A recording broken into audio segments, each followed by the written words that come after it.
Hello et bienvenue à tous sur ma chaîne Sparkling Conseil. Aujourd'hui, je reçois donc Julien qui est spécialisé en fiscalité. Donc je vais en profiter pour lui poser quelques petites questions et notamment sur l'immobilier, les erreurs les plus courantes qu'il rencontre avec ses clients et aussi sa vision. Et je sens que il va nous apprendre plein de choses. Tout d'abord, merci à toi d'avoir accepté l'invitation. Ça fait super plaisir. Merci de prendre du temps pour échanger ensemble. Pour ceux qui nous regardent, on est à distance parce que donc tu es Julien à Lille et moi à Montpellier et on n'a pas trouvé le point de chute. Donc on fait cette interview à distance. Le but c'est de te poser des questions. Je ne sais absolument pas les réponses que tu vas me donner, mais j'ai hâte de les connaître. Julien, est-ce que tu peux te présenter? Qui es-tu? Ton parcours? Comment t'es arrivé à la fiscalité? Et aujourd'hui, comment tu travailles? Qui sont tes clients? Ok. Raconte-nous tout. Bah, écoute, déjà, merci beaucoup, Pauline, pour l'invitation. En effet, Lille-Montpellier, j'aime bien dire qu'on est à l'autre bout de la France, l'un de l'autre, mais qu'en fait, finalement, la technologie permet de faire en sorte qu'on puisse quand même échanger. Très hâte de parler d'immobilier, parce que je spoil un petit peu ma présentation, mais je ne suis pas forcément spécialisé sur les personnes qui font que de l'immobilier. Mais je reviendrai dessus d'ici quelques instants. Donc, moi, donc je m'appelle Julien, je suis fiscaliste depuis 3 ans en étant à mon compte et depuis quasiment presque 10 ans au total dans toute ma vie professionnelle. Tu t'en doutes, j'ai fait des études de droit, j'ai fait 6 ans de droit, et à la fin de mes études, j'ai été recruté par la French Tech pour accompagner les personnes qui lancent des startups. Donc, du coup, ils ont dit, OK, là, l'expérience du terrain, c'est pas juste quelqu'un qui est que dans la théorie. Et donc, du coup, j'ai commencé par la French Tech pendant 1 an et demi où j'ai accompagné plusieurs startups à se lancer. Moi, j'étais vraiment sur la partie, les projets ils partent de zéro, vraiment de l'idée, et du coup, on les lance. Et j'accompagnais pas forcément trop les startups qui étaient déjà en place. J'étais vraiment sur la Pour startup le qui se début. crée.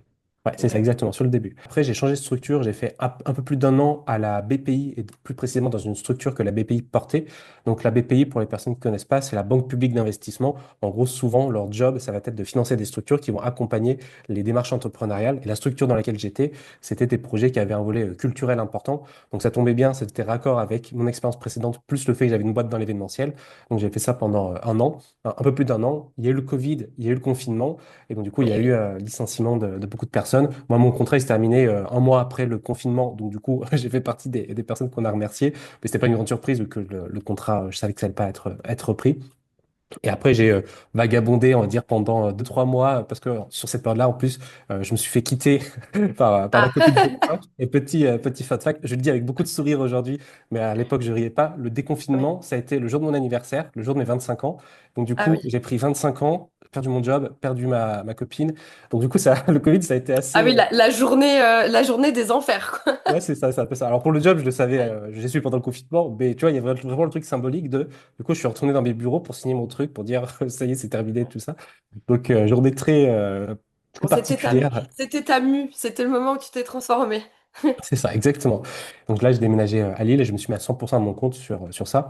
Et aujourd'hui, moi, mon job, c'est vraiment d'accompagner les indépendants, donc vraiment que les entrepreneurs, sur des conseils de juridique, fiscalité, pour pouvoir se développer. Et l'idée, souvent, c'est de pouvoir payer moins d'impôts, moins de cotisations sociales pour avoir soit plus d'argent dans sa poche, soit plus d'argent à réinvestir, soit dans son entreprise, soit dans d'autres projets, typiquement l'immobilier, on va en parler beaucoup aujourd'hui.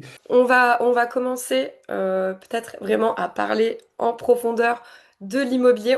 Je vais attaquer direct, hein, je te le dis. C'est parti. On va rentrer dans le détail tout de suite parce que la fiscalité, c'est un domaine qui évolue constamment, surtout en ce moment avec tout ce qui se passe. Donc, je vais te poser des questions et surtout aussi, j'aimerais bien avoir ta vision en tant que spécialiste, forcément.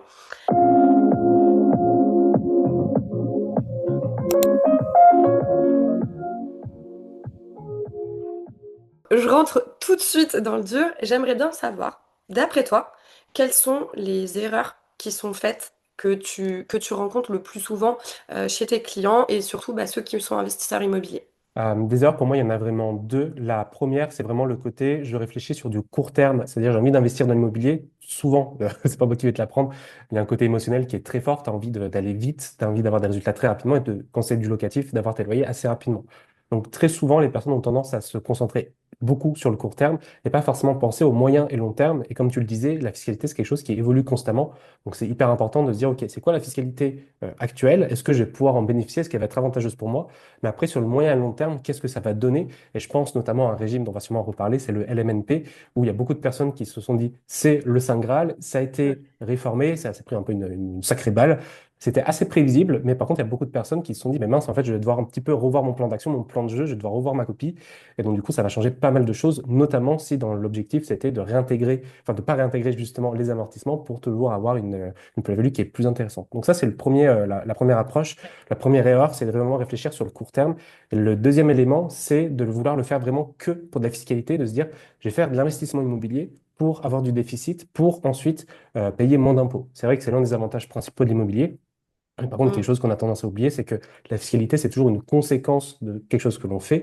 Le but, toujours, quand on investit dans l'immobilier, c'est d'avoir un bien qui est rentable. En tout cas, où on ne va pas à chaque fois devoir remettre de l'argent pour faire en sorte que la machine tourne. Si derrière, la fiscalité, elle est plutôt avantageuse pour défiscaliser, tant mieux. Mais ça doit toujours être une conséquence et pas forcément toujours le premier but recherché, sauf dans des stratégies un peu plus poussées. Mais généralement, quand on est sur des investisseurs qui sont plutôt débutants, c'est un peu une erreur qu'ils ont de se dire, OK, moi, je veux faire l'immobilier pour avoir du déficit immobilier et ensuite, du coup, payer mon impôt.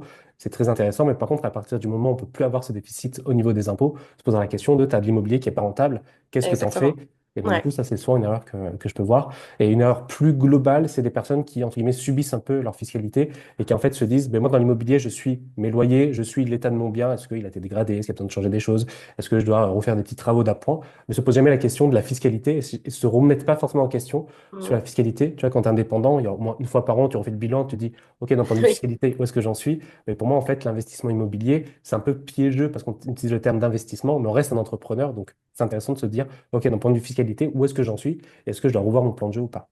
Et je voulais savoir justement, qu'est-ce qui te fâche le plus dans un dossier d'investisseur? Moi, c'est une bonne question. Alors, ça rejoint un petit peu les points précédents. Mais je dirais des personnes qui, pour le coup, sur les questions fiscales, ne se posent pas du tout de questions et qui se disent, oui, en fait, OK, la fiscalité, je m'en fous, et qui ont vraiment cette logique de j'investis dans un bien, ça me rapporte de l'argent et après, ça va directement tomber dans ma poche. En fait, ce qui m'agace, c'est pas forcément la méconnaissance ou la non-connaissance, parce que ça s'apprend et toi, tu existes pour ça. Tu permets aux personnes de monter en compétence sur ça. Mais il y a des personnes, tu vois, qui ont cette logique de je me pose pas trop la question et j'avance et en fait, voilà, toutes ces questions-là, ça m'intéresse pas, la fiscalité, le juridique, ça a l'air chiant, c'est la pénible. Donc, du coup, je délègue ça à un comptable ou je m'en occupe pas trop. Et donc, du coup, en fait, on se retrouve avec des personnes qui ont tendance à subir leur fiscalité. Et j'aime bien dire que la fiscalité, c'est pas toi qui décides de la maîtriser, c'est la fiscalité et donc l'administration qui va prendre les décisions pour toi. Et très souvent, Ouais. on se retrouve avec des décisions qui sont à l'avantage de l'administration et pas à l'avantage de l'entrepreneur. Et parfois, il y a des personnes qui viennent me voir en me disant, mais voilà ce qui se passe au niveau des impôts, je ne voulais pas m'en occuper jusqu'ici, est-ce que tu peux trouver une solution? Et tu sais, c'est un peu ce sentiment de, j'ai fait de la merde, est-ce que tu peux trouver une solution et te Ouais. sauver comme ça? Donc ça, c'est un petit peu un point qui peut avoir tendance à m'agacer, ouais. Et Ouais. après, je dirais aussi les personnes qui se renseignent sur ce que font les autres et qui n'ont pas le contexte de l'arrière-boutique. Tu vois, ils disent, ben, par exemple, Pauline a Exactement. fait ça, mais moi, je vais faire exactement pareil, je vais faire un copier-coller. Et pareil sur l'aspect fiscal, du coup, c'est des personnes qui vont dire, j'ai lu ça sur Google, ChatGPT m'a dit ça. Et donc, du coup, je ne me pose pas la question du contexte et de la pertinence et si les infos sont toujours bonnes. Et du coup, je fais un peu un copier-coller. Pour moi, la fiscalité et l'immobilier ont un point en commun, c'est que c'est toujours du sur-mesure et jamais du prêt-à-porter. Tu ne peux pas te dire, oui, ben, en fait, Pauline a fait ça, donc moi, je vais faire exactement pareil, je vais avoir les mêmes résultats, parce qu'en fait, on ne connaît pas l'arrière-boutique, on ne connaît pas ton parcours, ta vie, tes objectifs, ton patrimoine, si tu as des enfants, quelqu'un dans ta vie, etc.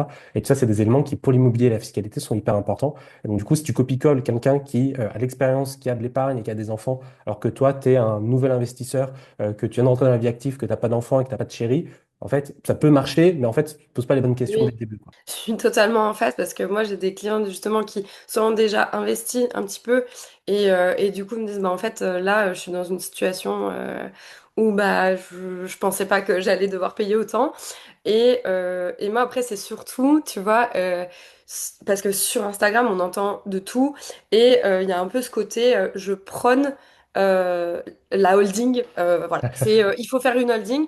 Il y a des personnes qui veulent faire une holding alors qu'elles ont même pas, je sais pas, testé le microfoncier, le LMNP, elles ont rien. Et elles se disent, bon, bah, let's go, une holding. Non, déjà, une holding, ça coûte cher. Donc, tu vois, ça rejoint ce que tu disais. Et c'est vrai que dans la formation, moi, du coup, je mets les bases. Et c'est eux qui choisissent aussi en fonction de leur vie. Donc, bon, on y reviendra plus tard, mais c'est vrai que c'est important de rappeler ce que tu viens de dire.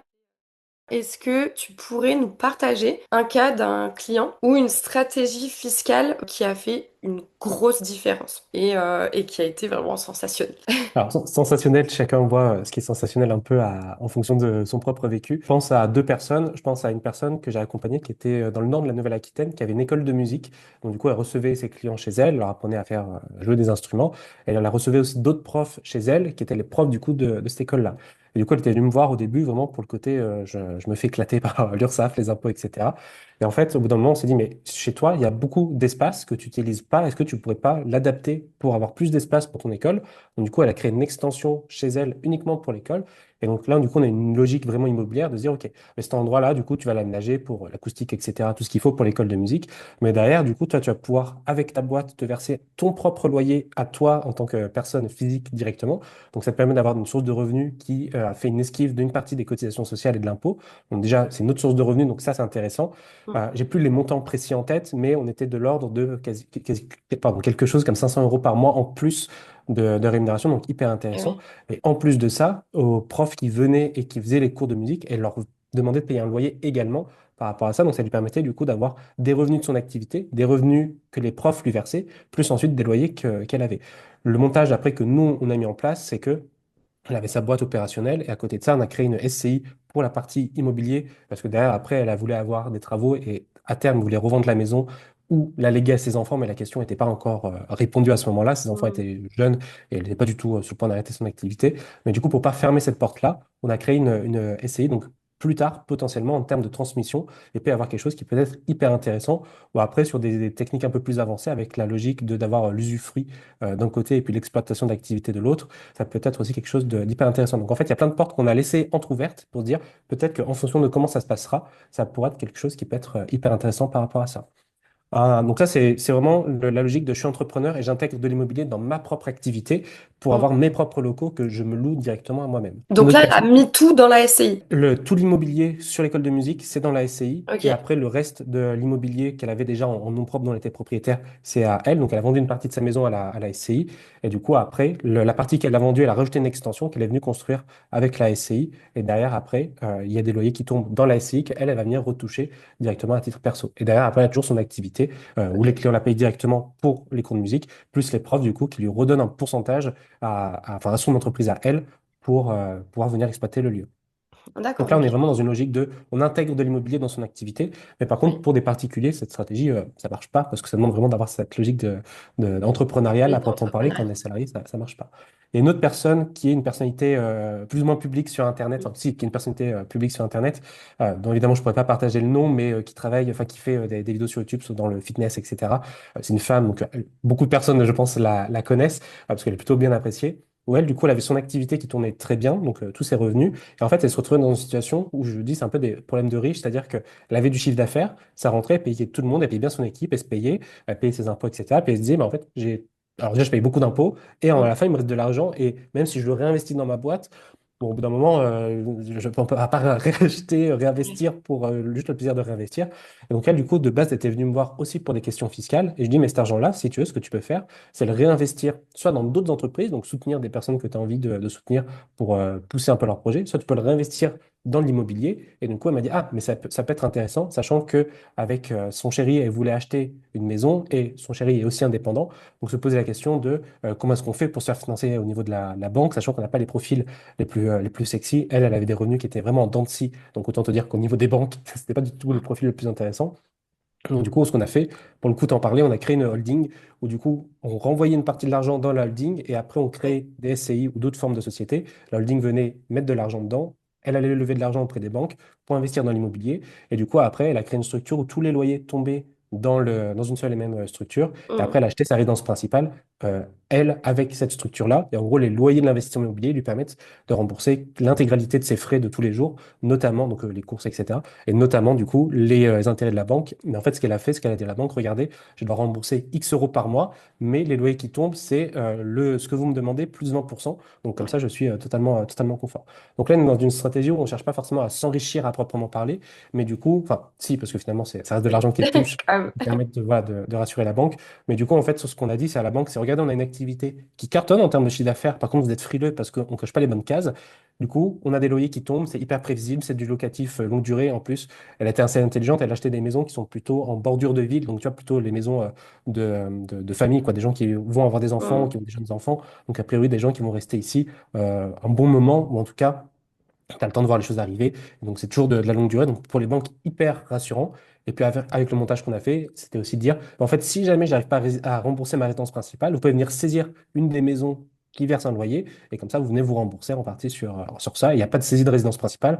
Et comme ça, tout le monde est content. Vous êtes content, la banque. Moi, je suis content de dire ma résidence principale. Je touche de l'argent et je loge des gens. Donc, ça, c'est une autre stratégie du coup, qu'on a eue. Et ça peut marcher pour des salariés d'être dans une logique de j'investis dans l'immobilier pour avoir d'autres sources de revenus. Et avec ces autres sources de revenus, ça va me servir à payer mes frais de la vie de tous les jours. Ou Ouais. pourquoi pas, si j'ai envie d'avoir une belle résidence principale, Mm, je mm. pense que tu dois en avoir des gens qui disent j'ai envie d'avoir ma résidence principale, vraiment la big maison, le big appart qui me fait rêver depuis toujours, où je peux avoir ma famille ou faire plein de choses à l'intérieur. Mais par contre, ça coûte cher. Et j'ai pas forcément envie d'entreprendre. Je suis salarié, ma capacité de dette est pas très importante. Donc, du coup, en faisant ça avec l'immobilier, ça permet derrière d'avoir d'autres sources de revenus et de rassurer la banque aussi par rapport à ça. Oui, exactement. Après, comme tu le dis, donc là, elle a fait le format bah, dont je parlais justement de la holding. Donc, comme tu le dis, faut préciser quand même que c'est quand même une entrepreneuse qui est connue, donc bon, ça, qui dégage pas mal de chiffres d'affaires, etc. Donc, c'est pour son profil, en tout cas, effectivement, ça correspondait bien. Et aujourd'hui, du coup, est-ce que tu peux nous dire qu'elle a, par exemple, donc je suppose qu'elle a sa société, ça remonte à la holding et après ça redescend donc dans la SCI. Est-ce qu'elle C'est a ça. plusieurs SCI ou peut-être qu'elle a investi un SCI dans l'IMO, parce que on peut faire de l'IMO avec la SCI, mais également avec une SAS, une SARL, etc. Est-ce que à l'intérieur du coup de cette holding, est-ce qu'il y a d'autres, à part sa société professionnelle en gros, est-ce qu'elle a d'autres formes juridiques de société? Ouais, alors je reviens sur un point que tu as mentionné qui est hyper important. La holding, c'est pas magique, hein, c'est pas un truc qui permet de faire des trucs incroyables. Hum, La hum. holding, ce que j'aime bien dire, en fait, il faut regarder un peu le mot. En fait, ça vient de to hold en anglais, qui veut dire détenir. Donc, une holding, c'est juste pour détenir d'autres sociétés. Et elle, dans son but, c'était j'ai une société, si je me prends de l'argent à titre perso, je paye des cotisations sociales et de l'impôt pour ensuite pouvoir le réinvestir dans l'immobilier. Plutôt chiant. Par contre, quand je le fais passer par une holding, j'ai une fiscalité qui est propre à la holding, qui est assez faible pour Ah le oui, coup. ouais. Et derrière, ensuite, je peux le réinvestir dans des sociétés. C'est aussi pour ça qu'elle n'a pas réinvesti en nom propre et qu'elle est toujours passée par des sociétés. L'idée, c'est de se dire, je prends mon activité commerciale et cet argent-là, hop, je peux le transvaser à moindre frais. Il y a toujours des taxes dessus, mais c'est des taxes qui sont beaucoup plus légères que si elle avait pris à titre perso. Elle, sur les résidences, sur les maisons en tant que telles, à chaque fois, elle a fait une SCI pour une maison, pour vraiment splitter le tout et dire à la banque, Ok. voilà, cette maison, elle rapporte tant, ça rapporte tant. Et là, c'était Ok. vraiment une logique de clarté pour dire, voilà, en fait, si jamais à un moment, il y a besoin de vendre une maison, en fait, je peux vendre une maison sans devoir vendre des parts de SCI ou autre chose. Hum, hum. Après, elle a acheté un immeuble de rapport où il y avait, je crois, deux ou trois apparts. Oui, non, il y avait trois apparts, il y avait deux étages, il y avait un appart au rez-de-chaussée et deux au premier étage. Et ça, elle a fait en SAS pour des raisons de protection de patrimoine, pour le coup, sachant que c'était un peu plus dur à faire financer parce que les banques aiment bien dire si de l'immobilier, il faut que ce soit de la SCI. Mais vu qu'en fait, elle a fait des SCI avant, elle a pu dire à la banque, je vous comprends, mais regardez, j'ai déjà fait des opérations, ça s'est bien passé, je suis clean, donc faites-moi confiance. Et donc, du coup, la banque a dit, OK, pas de souci, on finance. C'était plus dur pour négocier certaines choses, notamment les différés, mais ça l'a quand même fait parce qu'elle avait de l'expérience et qu'elle a poussé un peu je ne vais pas dire qu'elle a harcelé la banque, mais peut-être pas loin. Mais s'il faut un peu les harceler quand même. Ouais. Et je reviens sur un point que tu viens de dire, parce que c'est intéressant quand même. Bon, beaucoup pensent que, il faut absolument investir en SCI et que les banques, justement, viennent un petit peu contrer des projets si on décide d'investir autre qu'en SCI et en nom propre. Et honnêtement, il y a des banques.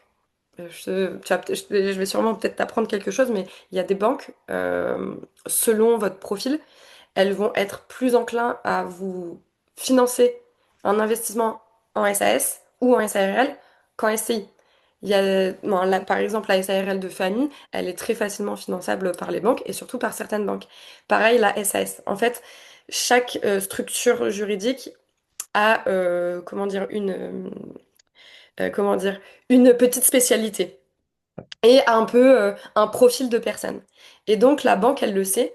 Et en fait, c'est elle qui va un peu dire, bah, en fait, nous, dans notre banque, parce que moi, j'ai déjà eu le cas où on me disait, non, je vous finance pas du tout en SCI, à l'IS. Par contre, ni à l'IR. Par contre, si vous faites un SAS, on vous suit. Donc, tu vois, Ok. ça va vraiment dépendre un petit peu du profil des personnes, bah, tout comme la fiscalité. Donc, c'est important aussi de le rappeler. Plutôt que, parce que moi j'ai des gens aussi qui viennent me dire ah bah je veux faire une SCI. Mais pourquoi en fait? Pourquoi tu veux faire une SCI? C'est parce qu'on te l'a dit et parce que le mot il sonne cool, comme la holding, que bah, du coup tu dois le faire absolument. Donc là-dessus je mets un petit voilà, juste pour rappel et aussi pour faire comprendre aux personnes qui nous écoutent ou nous regardent qu'ils peuvent faire différemment. En fait, ce que tu dis, c'est très juste. C'est que là, moi, j'ai parlé d'une situation d'une personne qui a un contexte Oui. où, pour le coup, peu de personnes peuvent avoir une même situation qu'elle. Mais en Mm, fait, c'est mm. toujours se dire quel est mon projet d'investissement, quel est mon Exactement. profil et qu'est-ce que j'ai envie de faire. Et Ouais. donc, déjà, ça met pas mal de paramètres. Après, quand on va voir la banque, tu vois, moi, j'ai des amis qui ont investi dans la résidence principale. On leur a dit, en fait, à titre perso, on ne vous finance pas. Mais par contre, ils ont monté une SCI et la banque a dit pas de souci, on vous finance. Ce qui est, on peut se dire what the fuck, tu vois. Mais Ouais. pareil, quand tu dis je fais une SCI à l'IS et on dit non, on finance pas, mais par contre, une SAS à l'IS, on finance. En fait, c'est aussi intéressant d'aller voir les banques et de dire, bah, expliquez-moi votre logique, c'est quoi votre politique en interne. Il ne faut pas Mm, oublier mm. que les banques, et ça, c'est quelque chose que j'imagine que tu dois marteler quand tu accompagnes les personnes, c'est que c'est un partenaire et vous êtes à la fois client de la banque, et donc quand on va la voir, on n'est pas des demandeurs à qui on fait la manche, entre guillemets, c'est vraiment des Mm. partenaires en disant, j'ai un projet qui est hyper canon, hyper sexy, regardez, est-ce que ça vous dit d'en faire partie ou pas? Sinon, parce que ça vous intéresse pas ou c'est pas vos politiques, pas de souci, vous n'êtes pas la seule banque de la place, donc je peux aller voir 30 Exactement. autres personnes. Et de Ouais. toute façon, c'est ce qu'il faut faire. Hein. Il ne faut Oui. pas s'arrêter à une seule banque pour ça. Mm, mm. Mais parfois, il y a des choses en effet qui sont assez étranges. On vous dit SCI, non, c'est mort. Par contre, SAS, oui. Parfois, SARL de famille, en fonction des projets, oui. Mais parfois, ça va être des SCI. Parfois, ça va être plein de trucs. Mm, Donc, c'est mm. pour ça que et là, on touche un petit peu aussi à de la fiscalité du juridique. C'est toujours sur mesure en fonction de soi, de son projet. Et puis parfois aussi des interlocuteurs qu'on a en face. Ouais, exactement. Bah, moi, de toute manière, après, non, j'ai différents modules dans la formation et le deuxième, celui qui vient vraiment au début, avant tout le reste, avant vraiment la partie investissement, c'est la fiscalité. Ben, pour moi, c'est la base et c'est ce que tu disais tout à l'heure, c'est avant d'entamer quoi que ce soit, qu'est-ce qu'on fait quoi, fiscalement, où est-ce qu'on se situe. Donc c'est très bien, on est plutôt On est raccord. raccord, c'est bon. On est plutôt raccord. Donc là, je vais un petit peu revenir sur ce que je disais en préambule, c'est-à-dire que il se passe beaucoup de choses dans l'immobilier, bon, dans la politique et la fiscalité en France de manière générale. Bon, forcément, je vais appuyer beaucoup plus sur la partie IMO. On parle beaucoup de choses, il y a beaucoup de choses qui se disent sur Instagram, sur les réseaux sociaux de partout. Entre ce qui est voté, pas voté, honnêtement, on peut vraiment en perdre son latin. Il peut y avoir totalement de la désinformation. Et C'est clair. donc, moi, j'aimerais bien un petit peu que tu nous tiennes au courant sur ce qui se fait concrètement. Donc, si tu peux faire un petit point clair sur bah, ce qui a été voté dans la loi de finances 2025, 2026 et qui impacte directement les investisseurs ou les personnes qui veulent investir en 2026. Alors, en effet, il y a pas mal de choses. Ce qu'il faut savoir, c'est qu'au moment où on tourne la vidéo là avec Pauline, c'est que le projet de loi de finances, il a vraiment le cul entre deux chaises, c'est-à-dire que il est passé de force, a été voté à coup de 49-3, donc a priori, ça devrait être bon. Mais là, il y a le Conseil constitutionnel qui va devoir se positionner sur certains points. Donc là, actuellement, c'est pas encore tout n'est pas encore définitif, sachant qu'il y a déjà des partis d'opposition qui sont en train de se dire, alors sur ces points-là du projet de loi de finances, dès que le Conseil constitutionnel arrive, nous, on matraque pour faire réformer, changer des choses.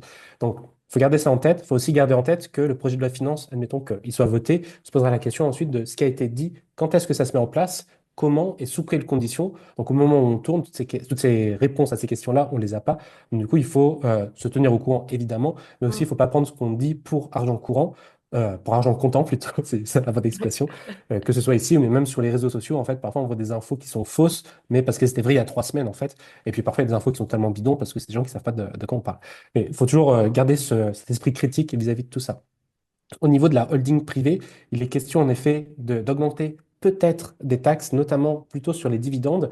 Et là, en fait, se posera la question de est-ce qu'on applique l'augmentation de la CSG? Donc, en fait, quand on se verse des dividendes, il y a plusieurs façons de se les verser. Et l'une des façons, c'est ce qu'on appelle la flat tax, qui était avant à 30, enfin, qui est à plus ou moins 30%, et où dedans, il y a de l'impôt sur le revenu et un impôt social. Je dis bien impôt social, c'est pas des cotisations, parce qu'en fait, on ne cotise pas pour nous, c'est vraiment de l'argent qu'on donne et qui va servir pour les autres. Donc, c'est vraiment pas des cotisations sociales pour nous, c'est des impôts sociaux. Donc, il était question qu'une partie de la flat tax augmente. Du coup, c'est passé. Se pose la question de revenir à 30%. Et donc, du coup, au niveau de la holding privée, se posera la question de si elle est plus taxée, est-ce que c'est à travers cette flat tax-là ou est-ce que ce sera un impôt spécifique? Et donc là, se posera la question de qu'est-ce qu'on impose comme type de holding? Dans l'idée, c'est plutôt ce qu'on appelle les holdings passives qui seraient imposées. Cette imposition-là, ça serait des holdings en fait qui servent à rien, qui sont juste là pour détenir des choses et qui font rien en tant que telles. C'est des holdings comme ça, c'est très rare et c'est très facile de les rendre actives parce que très souvent, ils vont faire de la gestion financière, de la gestion qu'on appelle les management Des fees. management Euh, fees, ouais. c'est ça exactement. Mm. Où elle va du coup rendre des services aux entreprises qu'elle détient. Et souvent, le transfert de capitaux, le transfert d'argent, ça suffit. Si le dirigeant ou le propriétaire de la holding se rémunère aussi, parfois ça vaut la qualification de holding active. Bref, en gros, c'est un peu pour moi une décision d'économistes de salon, c'est-à-dire qu'ils se sont dit, ah, il y a des holdings, ah, ça concerne certaines personnes, on va venir les taxer, sauf que c'est des personnes sont dans la théorie et dans la pratique. Il n'y a pas forcément ce côté-là qui a été pris en compte de manière trop importante. Donc, pour ceux qui ont vraiment des choses très passives, donc c'est souvent des holdings qui ont juste des titres financiers et qui laissent les titres croître. Là, dans ce cas, il faudra faire certaines choses, mais pourquoi pas juste réarbitrer ou, en fonction de ce que la holding détient, mettre des management fees en place pour Oui, arbitrer avec les différentes filles, donc les entreprises qui sont détenues par la holding. Mais sinon, après, il n'y a pas vraiment de choses à s'inquiéter.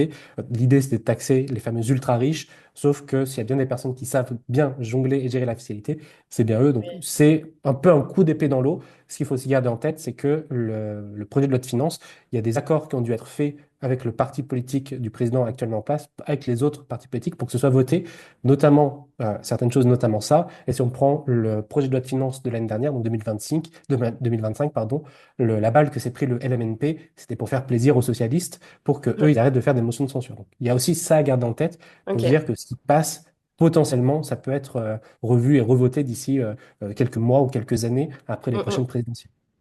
Ouais. Moi, il y a quand même des points que j'ai notés qui sont alors, des choses qui sont assez surprenantes sur certaines choses, mais qui permettent de voir un petit peu la tendance globale jusqu'aux prochaines élections présidentielles. Il y a notamment ma prime Rénov qui est revenue. En 2025, elle avait été coupée. Donc, ma prime Rénov, ça permet d'avoir des primes, des aides quand on veut retaper des logements, notamment pour faire de la rénovation, en bonne partie énergétique, mais pas que. Le point qu'il faut voir en tant qu'investisseur, c'est que le fait que ça revienne avec un budget qui est un poil plus important que ce qui était prévu pour 2025, ça veut dire que la logique de on veut détruire et supprimer les passoires thermiques et faire en sorte qu'on ait des logements qui, d'un point de vue énergétique, ne sont plus énergivores, Mm. c'est quelque chose qui est en train de revenir de plus en plus sur le devant de la scène. Donc, en tant qu'investisseur, la stratégie de j'achète des biens qui sont en catégorie, en gros, en dessous de D, même en dessous de E, ou vraiment des ruines, et je les retape et je bénéficie de ma prime rénov pour ensuite soit les revendre, soit les louer plus cher pour avoir des biens qui sont premium. C'est toujours une stratégie qui peut fonctionner. Et le fait que ça a été supprimé, mais que ça revienne, ça montre bien que c'est un point qui est hyper important sur ce plan-là. Il y a quelque chose aussi qui a été mis en place qui est alors je ne sais plus le nom précisément, c'est le plan relance logement, quelque chose comme ça, ou ça s'appelle le plan Jean Brun aussi, où là, ça ressemble un peu à ce que était le LMNP. Là, l'idée, c'est de pouvoir dire à des personnes, a priori plutôt des particuliers, donc pas en tant que professionnels, de pouvoir acheter des biens. S'il y a au moins 30% de travaux ou 30% d'investissement qui est mis à titre personnel dans le bien, dans ce cas-là, on peut bénéficier de ce plan-là. Et cette fois-ci, le déficit foncier, l'amortissement, on peut le faire passer en déficit foncier et donc du coup avoir du crédit d'impôt sur ça. Il y a des critères pour que ça se mette en place. Il faut que les loyers respectent certains plafonds. Il y a trois Ouais. catégories de plafonds. Donc là, typiquement, on ne sait pas précisément à quoi ça va correspondre. Ils ont donné des noms. Il y a le social, le super social et j'ai oublié le troisième. Mais du coup, à quoi ça va correspondre? Est-ce qu'il y a des critères géographiques, des critères sociaux au niveau des locataires? Tout ça, pour l'instant, on ne sait pas. Mais par contre, ça renvoie l'idée de, OK, investir pour avoir des intérêts fiscaux directement, comme l'était le LMNP. Là, du coup, ça revient à voir les conditions du coup, qui seront mises en place par rapport à ça. Et à voir aussi dans leur communication, ils parlent beaucoup du fait que ce soit des particuliers. Mais par contre, on se posera la question de est-ce que les SCI, ça peut passer? Parce que les SCI, dans certains cas, on considère que c'est un regroupement de Mm. particuliers. Et pareil, qu'est-ce qu'il lancera pour les sociétés qui sont à l'impôt sur le revenu? C'est des sociétés, certes, mais qui fonctionnent comme des particuliers. Donc, se posera aussi la question par rapport à ça. Donc, ça, c'est un peu les deux nouveautés qui reviennent, enfin, une qui revient et une qui a été, entre guillemets, recréée de rien, qui sont un Mm. peu des nouveautés. Ça envoie le message de, en fait, l'immobilier, si on réinvestit dedans, il faut qu'il y ait un volet social important, soit sur le côté énergétique, soit sur le côté pouvoir mettre des personnes avec des critères sociaux a priori dans ces logements-là. Donc là, se poserait la question pour des personnes qui veulent investir en nom propre pour ce plan-là, le plan Jean Brun. Donc Jean comme le prénom et Brun comme la couleur. Est-ce que ça peut être intéressant ou pas en fonction des critères, en fonction de pas mal de choses? Et là, du coup, sur Jean Brandt, je savais même pas. Non, tu vois, tu me l'apprends. Euh, Est-ce que c'est pour de la rénovation ou parce qu'en fait là j'ai l'impression que ça qu'ils ont essayé de faire un espèce de pseudo Pinel en fait dans ce Ouais. que j'entends. Donc c'est ça? En fait, J'ai un peu compris l'idée ou pas? dans le projet de loi de finances, en gros, ce qu'ils expliquent, c'est qu'ils veulent permettre aux particuliers, mais tu vois, ils utilisent le terme de particulier, mais Hum, sans l'utiliser dans le sens légal. Donc, à entendre, enfin, faut savoir ce qu'ils entendent par là, de pouvoir investir dans de l'immobilier et que les amortissements puissent être défiscalisables. Dans l'idée, c'est ça, de faire ça. Et après, hum. c'est sous certains critères, notamment, il y a un truc qui est précis, c'est que tu ne peux pas mettre quelqu'un de ta famille dans ces Oui, logements-là pour éviter de la fraude. Bon, ça s'entend. hum, Et que du coup, après, il y a des critères sociaux en fonction du montant du loyer avec du coup les barèmes super ouais. social, etc., etc. Mais par contre, après, on n'en sait pas plus sur le comment du pourquoi et la politique derrière plus en profondeur. C'est pour ça que je disais, il faut faire attention parce qu'ils ils veulent faire passer ça, ce sera voté et après se posera la question de concrètement quand est-ce que ça s'applique, sur quel type de bien ça s'applique, est-ce que les 30% d'investissement, est-ce que si c'est juste de l'apport, donc on apporte 30% dans un bien et qu'on ne le retape pas, ou on fait vraiment tu vois, de la déco, des petits Hum, travaux, est-ce que ça passe ou pas? Ça, pour l'instant, on ne sait pas. Est-ce que ça doit être forcément sur de la rénovation? Donc, du coup, pourquoi pas combiner avec la prime rénov'? Ça, pour l'instant, on ne sait pas. Est-ce que les 30%, ça doit être seulement le particulier ou est-ce qu'on peut l'apporter autrement? Tout ça, on ne sait pas pour l'instant. C'est Après vraiment, ils ont annoncé 30% c'est ça. déjà énorme, tu vois. Ouais. Donc, 30%, C'est c'est c'est énorme. Mais énorme. après, se posera la question aussi dans les 30%, s'il y a du travaux qui est pris en compte, est-ce que si ces travaux sont pris en compte par la banque, donc par exemple, j'apporte Hum, 15% en apport, et après, les 15 autres pourcents pour du travaux, ça vient de la banque, est-ce que ça marche? Pour l'instant, tout ça, on ne sait pas trop. Sur les communications qu'on voit, en fait, ça se contredit sur le site de gouvernement et sur le site du ministère de l'économie. Il y a ok. deux, enfin, sur le site service public et sur le site du ministère de l'économie, il y a deux informations qui sont contradictoires par rapport à ça. Il y en a qui disent non, c'est que de l'apport personnel. Il y en a qui disent s'il y a des travaux dedans, du coup, c'est bon, même si ça vient de la banque. On réfléchit Hum, plutôt en 30% du budget total pour retaper, rénover le bien. Et pareil, tu vois, quand on parle de rénovation, est-ce qu'on parle de mettre du double vitrage dans la cuisine et mettre un radiateur électrique au lieu d'un vieux grille-pain, par exemple, ou est-ce oui, qu'on t'en parle sais de rien. vraiment de vrais travaux? Tout ça, pour l'instant, on n'en sait On n'en pas, sait on n'en sait rien. rien, et Hum, rien n'est défini. Donc ça, c'est à suivre. Et après, en termes de nouveautés qui sont plutôt, ce que moi j'appelle un peu des signaux faibles, il y a le fait que sur le statut du LMNP, donc en 2025, ça s'est pris une balle. Pour rappel, avant le oui. LMNP, l'amortissement, on pouvait le déduire et donc du coup, ça permettait d'avoir un déficit au niveau de, enfin, ou pas, mais en tout cas, ça pouvait potentiellement réduire l'impôt. Et après, quand Hum, on revendait avec une plus-value qui était calculée sur l'acquisition du bien. Donc, un bien acheté 100 000 qu'on revend 200 000, on faisait une plus-value de 100 000. Ça, c'était l'idée. Maintenant, le LMNP, si on a déduit les amortissements, il va falloir les remettre dedans, ce qui fait que la plus-value, elle se fait déglinguer, voire parfois, il n'y a même pas du Oui, tout il y de a plus de plus-value. plus-value, ouais. Ouais, il y a Donc, du coup, réintégration des amortissements, effectivement, et ouais. oui. Donc, du coup, en gros, quand on est dans une logique de LMNP, de j'utilise ce statut-là pour investir et garder le bien sur du long terme sans chercher à le revendre, on se pose la question de est-ce que c'est toujours pertinent ou pas. Mais avec la question de la revente, il y a beaucoup de projets où en fait la plus-value se fait déglinguer. Donc, du coup, il y a beaucoup de projets qui ont dû revoir un peu leur plan de jeu. Mm. Le régime du LMNP, beaucoup pensaient qu'il allait être supprimé, parce qu'en fait, si on supprime son intérêt principal, pourquoi est-ce qu'on le garde? Ça n'a pas été supprimé. Je pense que c'est pour dire, OK, on laisse encore une année aux personnes qui sont sur ce régime-là pour se retourner et trouver certaines choses. Parce qu'à titre perso, je trouve qu'il est devenu très moyennement intéressant. Ça dépend évidemment de la stratégie de chacun, de ce que chacun veut faire. Bon, t'es peut-être pas trop d'accord avec moi, Pauline.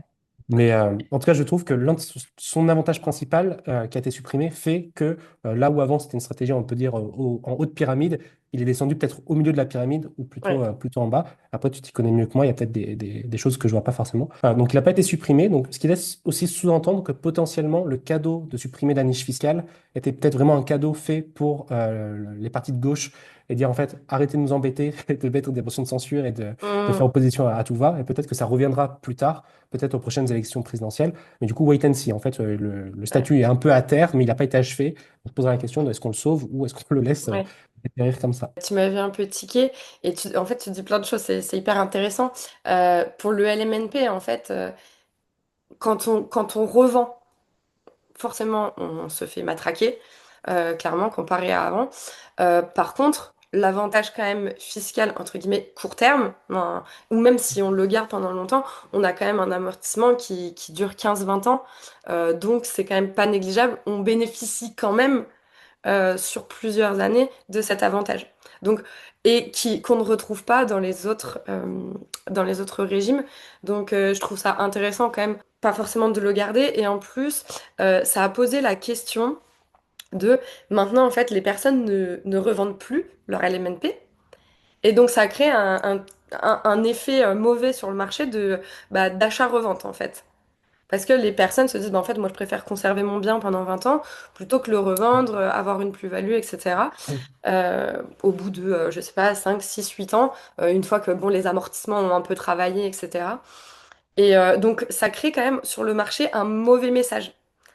Parce que les gens, en fait, conservent leurs biens et du coup, en fait, ça recrée pas ce réinvestissement derrière, en fait. Donc, voilà, c'est juste ça sur lequel je voulais intervenir et je te laisse continuer, excuse-moi. Ouais, mais non, non, t'excuses pas, justement, c'est hyper intéressant, t'apportes de la nuance dans mon propos aussi.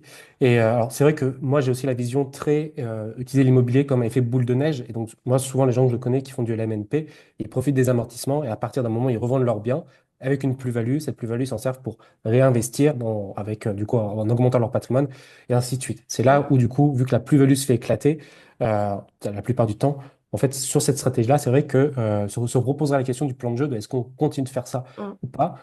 Sachant qu'en effet, le LMNP, tu peux le garder sur du long terme et peut-être que si ça revient avec la niche fiscale d'avant ou réadapté, peut-être que ça reviendra intéressant. Mais là, c'est la spéculation, on peut pas trop savoir. Exactement. Euh, et après, il y a deux autres choses qui, pareil, pour moi, sont plutôt des signaux faibles. Il y a une taxe, il y a une nouvelle taxe, en fait, qui est la fusion de deux anciennes taxes qui a été créée, qui est pour les logements qui sont vacants, donc du coup, les logements vides dans lesquels on pourrait vivre, donc résidences secondaires ou logements qui sont pas du tout exploités. Donc, il y a une fusion des taxes. Donc là, pareil, comment est-ce qu'elle va être fusionnée? Quels sont les taux qu'on va garder? A priori, c'est les taux les plus élevés qui vont être gardés, mais là, pour l'instant, rien n'est sûr encore. Par contre, ce qui est certain, c'est que le pouvoir de fiscalité et de contrôle avant était plutôt d'un point de vue étatique, donc on va dire au sommet de l'administration. Là, ce pouvoir, il va être donné et redonné aux collectivités locales et territoriales qui, eux, du coup, vont pouvoir aussi réguler leur fiscalité en fonction de ça. Ce qui veut dire que là où avant, tout était piloté un peu à Paris parce que tout était pris ici, là, ça va être piloté d'un point de vue beaucoup plus territorial et l'aspect contrôle aussi va être beaucoup plus important parce qu'on donne le pouvoir aux communes d'aller contrôler certaines choses. Je pose la question aussi de la forme que peut prendre certaines formes de contrôle, mais je pense à des endroits qui sont peuplés de résidences secondaires et en fait où il n'y a pas de location, de longue location. Je pense par exemple au Pays Basque où il y a beaucoup de résidences secondaires et en fait les gens ont peu du mal à se loger a priori. Donc là, se poserait la question de est-ce que la fiscalité va pas devenir très agressive et très dissuasive pour ça? A priori, c'est le but de cette taxe-là, c'est plutôt pour ça. Et là, encore une fois, c'est quelque chose qui était beaucoup porté par les partis de gauche et qui, je pense, qui a été mis en place un peu pour leur faire plaisir, leur dire, OK, bon, tenez, vous êtes contents, évitez de trop nous embêter par rapport à ça. Néanmoins, ça envoie un signal fort aussi que dans l'idée, l'immobilier, vous avez votre résidence principale, une résidence secondaire si vous êtes prêt à payer des taxes ou si vous voulez la faire louer dans ce cas-là, OK. Mm.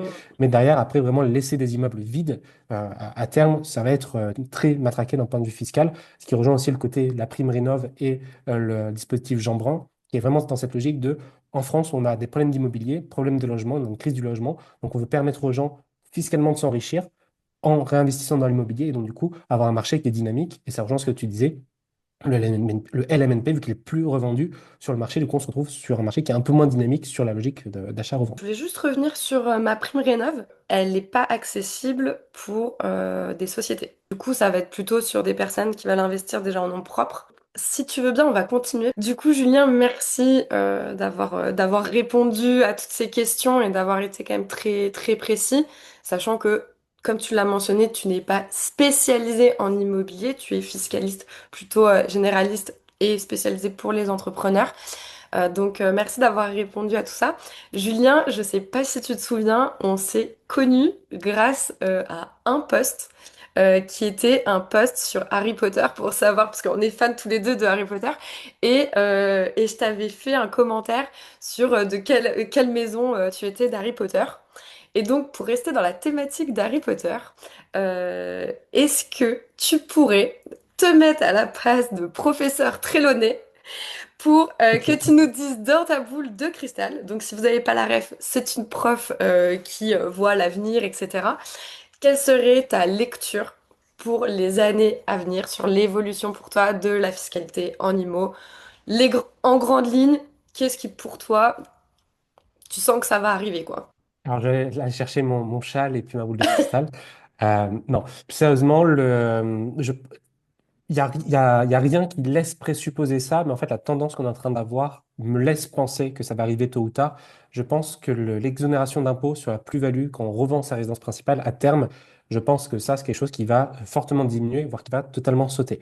Moi, mon sentiment, c'est que la fiscalité sur l'immobilier, ça va être des gros enjeux. Là, je pense que jusqu'aux prochaines élections présidentielles, on va toujours être un peu dans le bordel qu'on a connu là ces derniers temps, mais qu'aux prochaines élections présidentielles, il va y avoir de forts enjeux sur ça, que les particuliers vont être les premiers à se prendre les foudres des partis politiques et que peu importe qui passe au pouvoir, je pense que dans les prochaines années, l'absence de, enfin, la réduction d'imposition sur la plus-value de la résidence principale, je pense qu'à terme, ça va sauter Ouais. parce que la France est le dernier pays qui a un truc comme ça.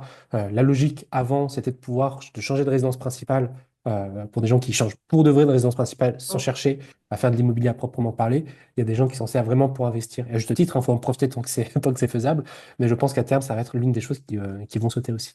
D'un point de vue, par contre, plus positif, moi, je suis quand même plutôt quelqu'un d'optimiste. Mais je pense que l'immobilier, ça restera l'une des formes d'investissement les plus sécurisantes parce qu'en fait, l'immobilier, ça reste liquide dans la vente. Ce que je veux dire par là, c'est que quand on a des entreprises, si on veut les revendre, il faut trouver un acheteur qui veut racheter une entreprise avec tous les risques que ça implique, Mm. etc. Là où l'immobilier, pendant très longtemps, je pense que toi, tu les as vus, hein, les boomers sur le marché de l'immobilier qui achètent des trucs et t'achètes des trucs, c'est des passoires thermiques et ils se disent, de toute façon, les gens n'ont pas le choix. Donc, c'est soit ils sont à la rue, soit ils sont dans ma passoire. Moi, je m'en fous, j'encaisse mon loyer. Ouais. Je pense qu'à terme, on va avoir une génération d'entrepreneurs qui se disent, je fais des endroits qui sont hyper canons, hyper bien décorés. Oui. Tu vois, derrière toi, tu as un mur qui est coloré, moi aussi. Ça change des endroits où quand tu loues, tout est blanc et c'est des trucs hyper standards d'IKEA. Je pense qu'à terme, il y a de plus en plus d'investisseurs qui vont aller sur ça. Donc, c'est-à-dire des biens qui sont un peu plus premium et donc, du coup, des investissements qui seront aussi plus rentables avec une approche qui est quand même beaucoup plus qualitative. Je pense ça parce que économiquement, c'est plus rentable et que la jeune génération là, qui arrive, on va dire la Gen Z et puis la Gen d'après, ont quand même cette idée de il faut que ce qu'on fasse ait du sens et beaucoup d'impact là où avant, les générations d'avant, pour plein de raisons, étaient moins dans cette logique-là. Donc je pense que d'un point de vue positif, par contre, l'immobilier a quand même de beaux jours devant eux et que toutes les personnes disent non, mais l'immobilier, c'est fini, c'est une bulle, ça va s'effondrer, etc. Mm. Ce sont des personnes qui ont sûrement autre chose à vous vendre que de l'immobilier. Ouais. Moi, c'est ce que je prône aussi. J'ai envie de me dire que les gens, quand, quand ils viennent dans un logement que je mets à la location, ben, en fait, ils sont bien. Donc, ils se sentent bien. Et d'ailleurs, ça me met très mal quand les locataires sont pas satisfaits. Je pense que je suis trop empathique, mais du coup, ça me met pas bien. Et je me dis, bah, en fait, c'est un peu cette génération où on a envie d'apporter. Non, moi, quand je fais le fait de faire de l'immobilier, c'est je me dis, je fais plaisir à des gens en fait, je les loge et je supporte pas l'idée que certaines personnes par exemple vendent des colocations de 5 6 8 personnes de 50 60 mètres carrés. Pour moi c'est une hérésie, c'est juste oui on peut faire du profit mais moi personnellement j'invite en tout cas toutes mes clientes à se regarder dans la glace en fait tous les jours et à se dire ok je suis en phase avec ce que je fais en fait. Ouais. Donc c'est Mais très ça bien rejoint le que côté, tu le plan rappelles. de jeu aussi. Ouais, totalement. Ça rappelle aussi le plan de jeu de, en fait, qu'est-ce que je veux faire? Est-ce que l'immobilier, c'est un coût pour moi? Ou est-ce que c'est Mm. vraiment quelque chose sur le long terme? Et un truc qu'on a tendance à oublier, hein, mais c'est que plus le bien est quali, plus il y aura de gens qui vont vouloir se battre pour l'avoir. Donc Mm. déjà, la logique de vacances, on l'a pas trop. On peut sélectionner des profils qui sont canons. Et si le bien est bien, qu'il est confortable et qu'il est bien réfléchi, les gens ont pas vocation à vouloir Ouais. partir. Ou en tout cas, ça permet d'étirer les longueurs. Et donc, du coup, le côté parfois, alors même si j'aime pas ce terme, passif de l'immobilier qu'on cherche, plus on a des biens qualitatifs, plus indirectement ils seront passifs, parce qu'on aura moins de gestion de locataires. Et puis on peut aussi imaginer que quand on a des locataires qui sont entre guillemets premium, parce qu'on fait des trucs qui sont premium, si l'ampoule éclate, ils vont pas nous appeler Oui. à 4 heures à dimanche pour dire mon ampoule a pété. Mm, A mm. priori, ils vont être suffisamment débrouillard pour se dire, bon, mais je change d'ampoule, ou pareil pour certaines Bon, choses. ça, Ça, après, ça c'est de la dépend des spéculation, locataires, hein. ça dépend, c'est de l'humain, tu vois. Ça Mais moi, dépend, j'aime ouais. bien me dire que plus un bien est premium, plus les personnes sont intelligentes dans leur façon de faire. Oui. Et en tout cas, qu'on peut sélectionner des profils qui sont quand même un peu plus intelligents, alors que sur ce qu'on appelle les vendeurs de sommeil, ils vendent des ruines ou des colocs à. Mm, Je savais pas mm. qu'il y avait des colocs à 8 dans 50 mètres carrés, Non, mais ça mais m'étonne qu'à moitié j'ai finalement. j'ai- j'ai extrapolé, mais du coup, c'est plus se dire, je vous invite à faire ça, cash flow de 600 700 € par mois, mais du coup, t'as 6 personnes dans, je sais pas, 50 60 mètres carrés. Moi, c'est pas faire de l'immobilier pour moi, ça. Mais bon, après tout, chacun ses valeurs. Du coup, ça me permet de rebondir sur le fait que tout récemment avec toi, du coup, on a fait un partenariat pour que mes clientes, si elles le souhaitent, elles puissent prendre un moment avec toi, bien évidemment au-delà de la formation. Est-ce que tu peux juste rapidement, Julien, expliquer comment ça se passe? Par exemple, on va dire que tu as une personne de ma formation qui me dit, bah voilà, Pauline, moi j'aimerais bien être encore plus sûre de mon choix, etc. Comment ça se passe avec toi? Est-ce que tu peux nous en dire un petit peu plus sur ton accompagnement? Carrément. Alors, première étape déjà, c'est suivre les modules et voir avec Pauline s'il y a un intérêt. Parce que si quelqu'un me dit, ah ok, il y a un fiscaliste dans le réseau, je vais directement le voir, alors que tout est expliqué dans le module de la formation de Pauline, autant prendre ce qui est à disposition, c'est aussi penser pour ça. On part du principe que le module et que la personne en a Oui. parlé avec toi ou pas, mais en tout cas que la personne se dit, ok, j'entends ça et j'ai vu le module de Pauline. Derrière, après, la personne peut me contacter donc, sur n'importe quel réseau social, de toute façon, soit en message privé en me disant, je viens de la part de Pauline, il y a ce truc-là, est-ce que ça vaut le coup qu'on se fasse un point ou pas? Généralement, quand on vient me voir expliquer par message, c'est un peu complexe. Donc dans ce Mm. cas-là, on prend un premier rendez-vous. Le premier rendez-vous, il est toujours gratuit. Et le but, en fait, c'est que la personne m'explique sa situation, où est-ce qu'elle en est, pour que je sache si moi je peux l'aider concrètement ou pas. Si je peux l'aider, évidemment, je le dis. Et après, du coup, on se reprendra un deuxième rendez-vous. L'idée, c'est qu'entre le premier et le deuxième, je fasse un petit peu le point sur ce que la personne m'a dit pour, sur le deuxième rendez-vous, dire voilà concrètement sur quoi je peux t'aider. Voici des chiffres, des exemples pour que ce soit très concret. J'aime mettre dans le pratico-pratique. Et après, on verra si on part ensemble ou pas. Parfois, ça arrive aussi, je dis aux personnes, en fait, tu viens me voir, c'est trop tôt par rapport à ça. Avance et après, on refera un point ensemble. Ou parfois, je dis, en fait, ça sert à rien que je t'accompagne.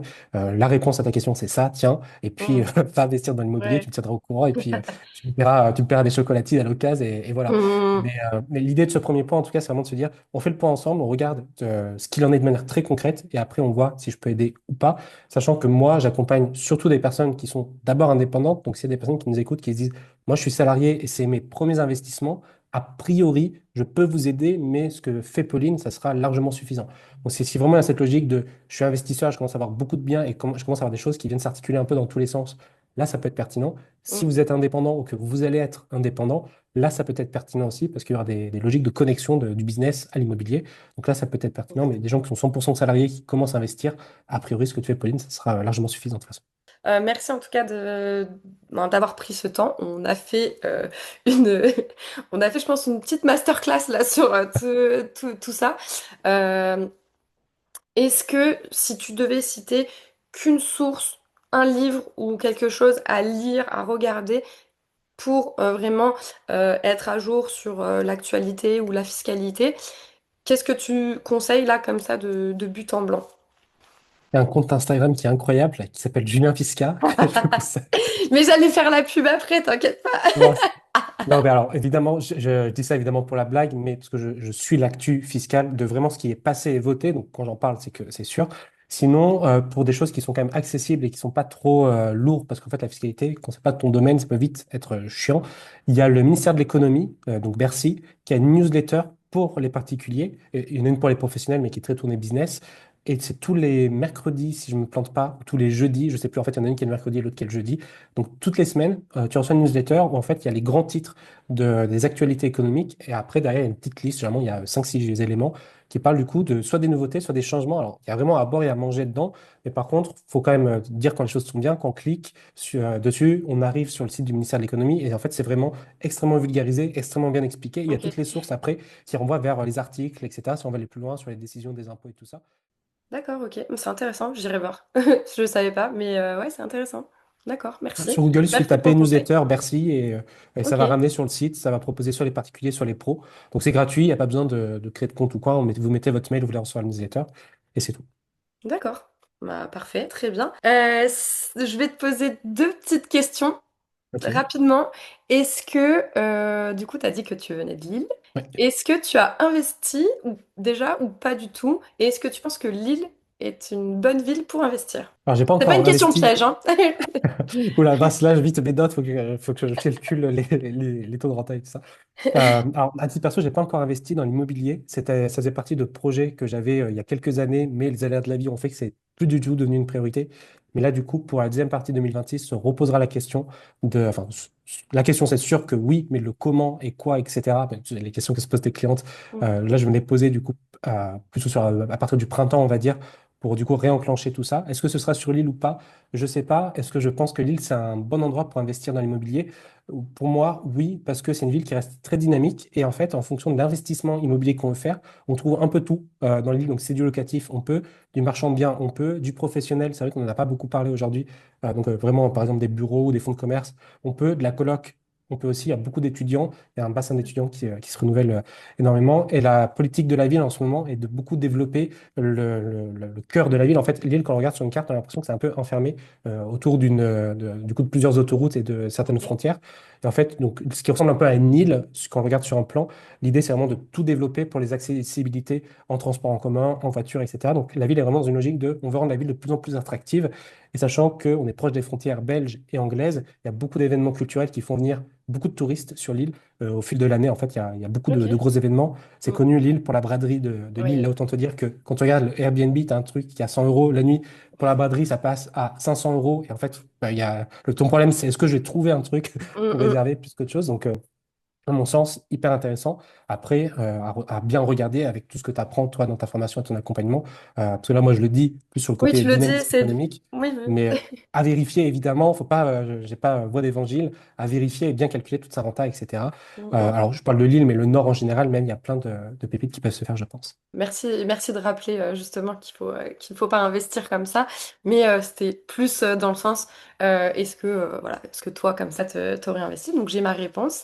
Je vais faire à ce moment-là ta pub. Du coup, non, plus sérieusement, bah du coup si vous souhaitez avoir des conseils en fiscalité, vous pouvez retrouver donc Julien sur Instagram. Il présente et il vulgarise hyper bien la fiscalité. Moi j'aime bien tes vidéos parce qu'elles sont simples et en plus tu reprends vraiment des choses d'actualité, de célébrité, etc. Donc c'est hyper cool à regarder. Donc si vous voulez aller le voir, c'est Julien tiré du bas, donc underscore Pisca, Pisca. N'hésitez pas à aller voir ses vidéos, il vous donne plein de petits conseils. Je te remercie encore une fois, Julien. Merci à toi et puis à très bientôt pour de nouvelles aventures immobilières.